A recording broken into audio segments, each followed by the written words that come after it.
Her Nowhere's Office of Wonders presents the Oddity Compendium, a beginner's anomaly education program. Welcome to the Oddity Compendium. Today, we will be learning about many wonderful and strange oddities that exist inside of, outside of, and around your universe. These strange phenomena can range anywhere from life forms, products, and organizations to even events and anomalous time periods. Important. The following information has been acquired from realities that may be separate from the one you are currently residing in. Please be aware that knowledge or comprehension of incompatible information may result in a conscious reality fracture.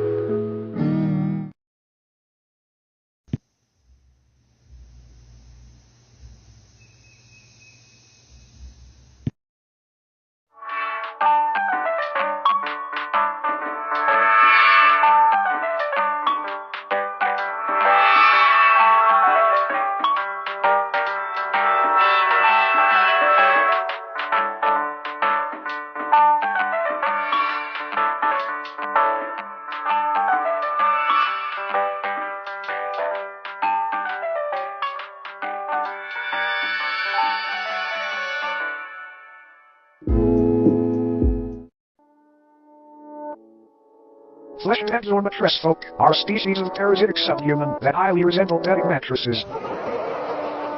The body of a dormant fleshhead appears identical to a standard mattress. However, slicing the thin sheet-like skin reveals many soft organs, limb-like appendages, and a humanoid head which hides beneath the skin. They were first discovered in the late 1960s when a mattress company was surveying excess storage. Upon finding many seemingly pristine mattresses that had not been sold, they gave them away to thrift shops and people in need. The people who received the mattress folk initially had no issues with faux beds. It wasn't until the air began to warm up that these beds awoke from their uneventful hibernations. The first reported victim was 19-year-old Alice Digere. She had been sleeping on a flesh bed for roughly 6 months before her sudden disappearance. After noticing the stench of sulfur and rot originating from her bed, her family called authorities, and the inside of the mattress revealed a feasting parasite, several hundred human bones, and a half-digested Alice. The method in which mattress folk sustain themselves is by waiting for the body heat of a host to wake them from their dormant state. Kind of like an egg, but not nearly as tasty. After they awake, they slowly unfold themselves from their soft mattress-like bodies. This process is very gradual and happens underneath its body or on its side so as not to be detected. After roughly a month of this process and on a night 17 degrees Fahrenheit or higher, its head and arms fully emerge and pull the sleeping host into its body, where prey is slowly digested. Not much is known about how these sleeping beauties came about, but it is theorized that since they are subhuman, they were once a branch of Homo sapiens that merged with a mycelial network many years ago. Autopsies of fleshheads' digestive systems have revealed DNA samples from thousands of different people in each instance, some even tracing to people born during the 1600s. Another odd thing to note is that the mattress folk themselves contain DNA belonging to humans as well. One instance shared DNA in a blood type with Napoleon Bonaparte, leader of the French Republic during the time that the mattress folk were assumed to have come into existence. All in all, it might be a good idea to throw out that mattress that feels just a bit too warm lately. You might be sharing it with something unwanted. Good night, sleep tight, and don't let the bed bite.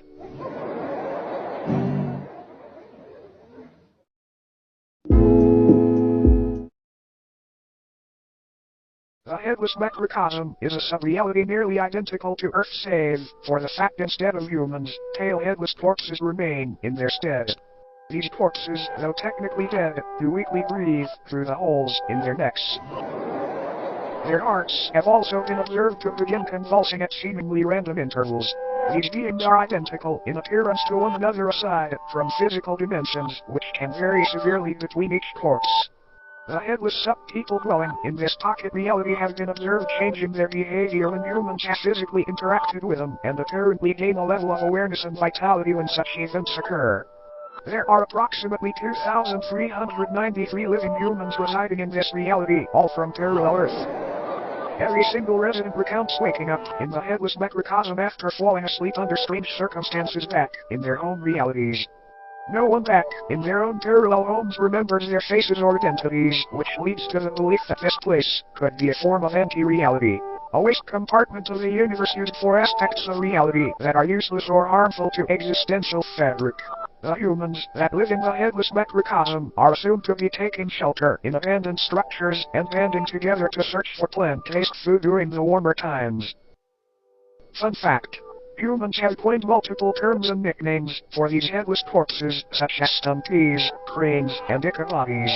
Despite this sub-reality being detached from main reality, an incident took place which created a temporary tier between the two.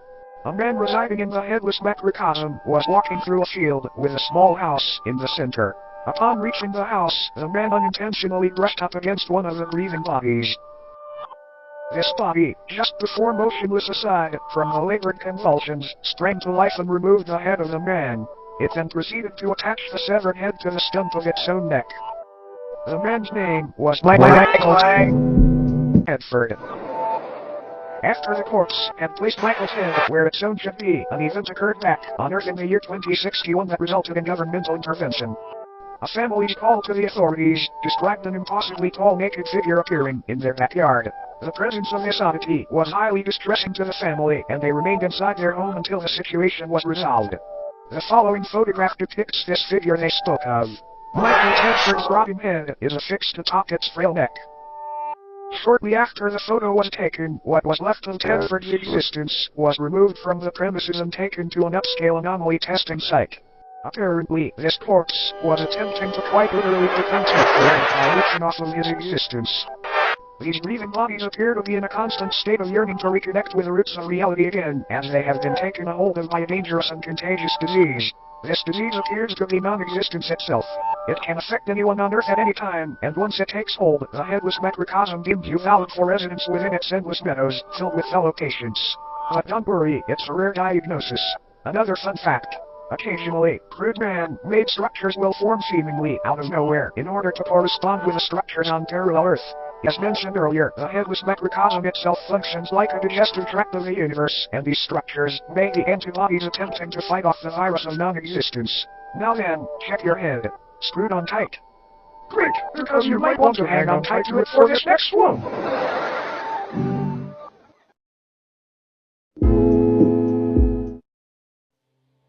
The obelisks of enlightenment are a collective of monolithic beings that are currently residing in different remote locations across the world. Also known as the Fathers of True North, they appear in groups of 1 to 8 and stand anywhere from 10 to 150 feet tall. Each obelisk is levitated just barely above the ground and facing geodetic north.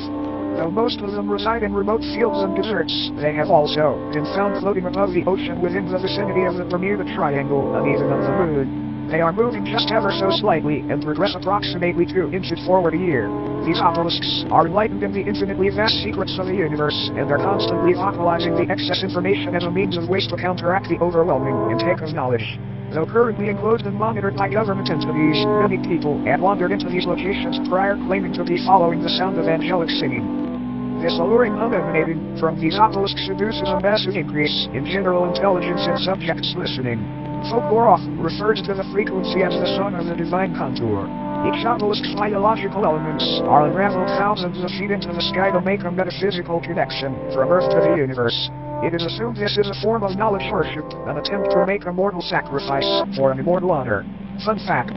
These organs are confirmed to be those of the humans and other biological matter that were absorbed after enlightenment. Upon perceiving the words spoken by the obelisks or entering into close proximity with them, the human brain either spontaneously expands and combusts or receives an ability to comprehend the sacred information. Talk about being open-minded. Whenever a subject is able to comprehend this knowledge, they are biologically absorbed into the obelisk, becoming wholly unified with the being. It is not entirely understood how these anomalies were brought into existence, but they seem to be tears in the fabric of reality akin to black holes. Many speculate that these rifts were opened by ancient giants who were dissatisfied with a lack of Earth's knowledge. Many unnaturally large humanoid skeletons have been found underground adjacent to obelisk sites, further supporting this idea. When the obelisks made their debut on Earth, they aided in the construction of the pyramids of Giza by bestowing digestible levels of sacred knowledge onto Egyptian pharaoh Khufu after he was lured into the desert by their beckoning chords. This knowledge would help you rationalize a possible blueprint and method for building these grand tombs, and they were made into the shapes of pyramids as a tribute to the divine structures. All in all, these obelisks may seem malevolent, but it's important to remember that no physical pain could ever outweigh the agony of infinite knowledge.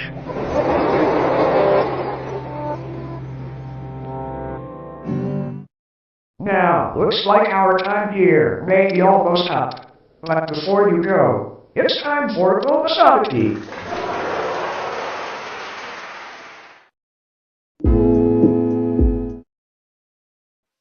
This is Philbus. It is not known where Philbus comes from or why he is here, but there have been a number of people who, after consuming media depicting Philbus, have felt the overwhelming compulsion to practice Philbism.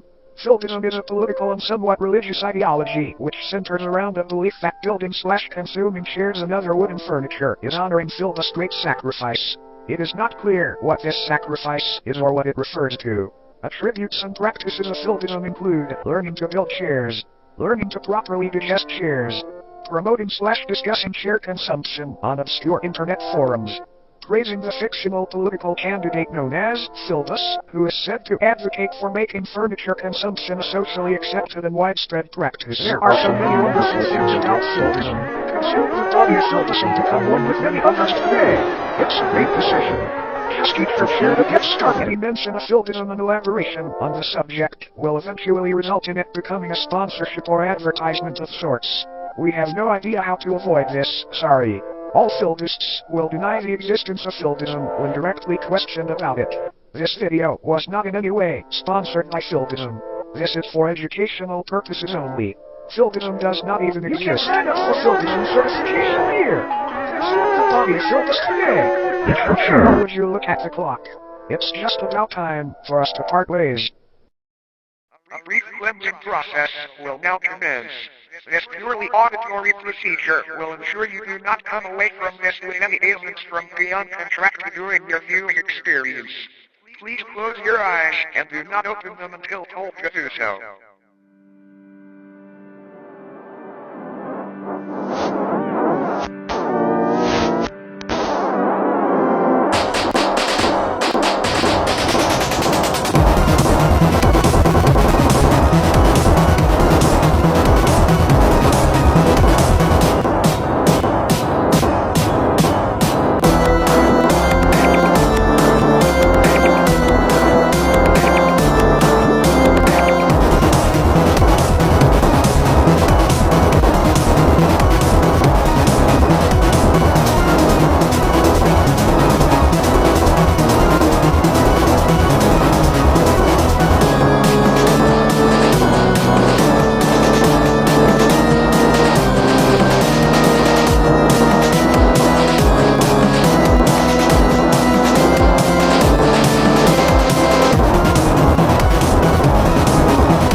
now open your eyes. Thank you for complying. Thank you for attending Dr. Nowhere's Office of Wonders. We hope that you enjoyed your stay.